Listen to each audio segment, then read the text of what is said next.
Welcome to the Explainer. So, the human body is an absolute marvel of engineering, right? But today, we're zeroing in on a largely hidden mechanical system that controls human eye movements. We always hear that eyes are the windows to the soul or whatever, but purely mechanically speaking, they are highly advanced optical devices, basically run by a biological puppet master pulling the strings. I mean, just think about the flawless, synchronized precision of our everyday vision for a second. How exactly do our eyes manage to track a fast-moving object, say a baseball soaring through the air, or a bird darting across the sky, in absolutely perfect unison? Well, the answer lies in a microscopic, incredibly finely tuned rigging system hidden just behind your eyeballs. So here's our blueprint for today's explainer. First, we're going to meet the specific extraocular muscles. Second, we'll look at the recti, obliques, and levitator. Third, we'll dive into the mechanics of eye movement. Fourth, we'll check out the wiring of the system, the nerves. And finally, number 5, we'll look at what happens when the system fails. All right, let's jump right into section 1. Meet the extraocular muscles, the hardware. Picture this, suspended in the bony socket of your skull and nicely cushioned by a protective layer of orbital fat, there are exactly 7 voluntary muscles working tirelessly behind the scenes. 7. 6 of these are dedicated purely to rotating the eyeball itself. And that last one, it has a very specific, totally separate task. To make this super easy to digest, we can actually categorize these 7 extraocular muscles into 3 main functional groups. First up, we have the 4 recti muscles.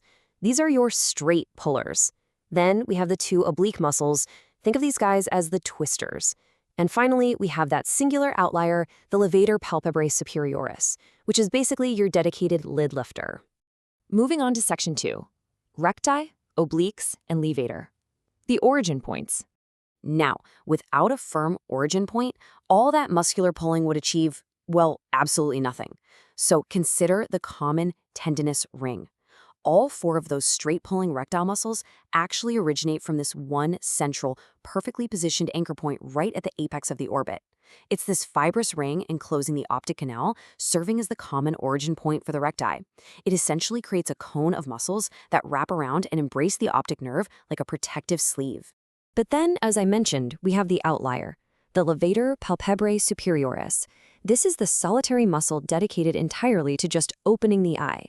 And what's fascinating is how it broadens out into 3 separate lamellae, or layers, to elevate the upper eyelid. It's a highly specialized piece of biological machinery just to lift your lid. Okay, let's get into section 3, mechanics of eye movement, the 3-axis gimbal. It really helps to think of the eyeball as a camera mounted on a highly precise stabilizer.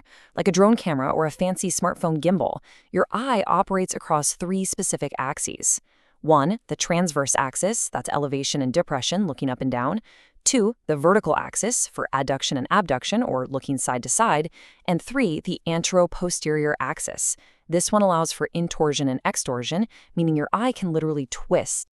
Now, when you look at how these muscles map out to specific actions, you realize just how complex this gets. While the medial and lateral rectus are pretty straightforward, they just pull the eye in or out, the others have combined multi-axis actions. Just look at the superior oblique, for instance. It depresses, abductus, and intorts the eye all at once. The brain is constantly calculating the precise tension across all these different cables simultaneously just to pull off a smooth diagonal glance. And of course, we don't just have one eye, right? We have 2. So to operate as a synchronized unit, they perform either conjugate or disconjugate movements. Conjugate movements are when both eyes move in the exact same direction with their visual axes parallel, like when you scan the horizon. But disconjugate movements are when the axes of both eyes converge or diverge, like when you're following a butterfly landing right on your nose. The processing power needed to coordinate these 2 separate camera gimbals is just staggering. This brings us to section 4, wiring the system, nerves, the electrical cables. Because let's be real, muscles are essentially just dumb cables without an electrical signal telling them exactly when to contract. When we look at the nerve supply alongside Starling's diagram of extraocular muscle actions, you realize the control system isn't just one single main wire. It's actually split across distinct neural pathways originating deep in the brainstem. Here's how that power distribution from the cranial nerves actually breaks down. The oculomotor nerve, the 3rd cranial nerve, is the heavy lifter, supplying the majority of the muscles. But the trochlear nerve, the fourth cranial, exclusively supplies the superior oblique. And the abducent nerve, the sixth cranial, supplies just the lateral rectus. Actually, fundamental historical fact about the abducent nerve. It used to be nicknamed the lover's nerve because a subtle side glance using this exact muscle was a secretive signal between young lovers. All right, finally, Section 5, when the system fails, the glitches. So what actually happens when a wire gets crossed or a muscle loses its signal? Well, a classic system failure here is strabismus, commonly known as a squint. This is unilateral paralysis of an individual muscle, causing eye deviation and diplopia, which is double vision. Why does that happen? Because light no longer focuses on identical areas of both retinae. Your brain is basically receiving two totally conflicting images and trying to process them both at the same exact time. And there's a very exact clinical domino effect that happens depending on which nerve fails.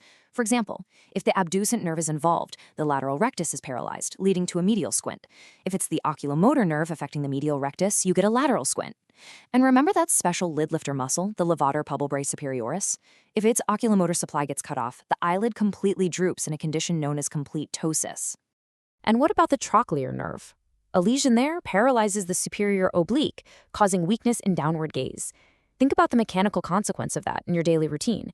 It makes everyday tasks, like simply reading a book on your lap or walking downstairs, incredibly disorienting and difficult. It truly is a remarkable feat of biomechanical engineering. So next time you effortlessly track a flying bird across the sky or just quickly look both ways before crossing the street, I want you to consider something. What incredible processing power does your brain need to perfectly calibrate these 7 cables every single second? It's mind-blowing when you really think about it. Thanks for hanging out with me for this explainer on the extraocular muscles. I hope you walk away seeing the world, quite literally, in a whole new way.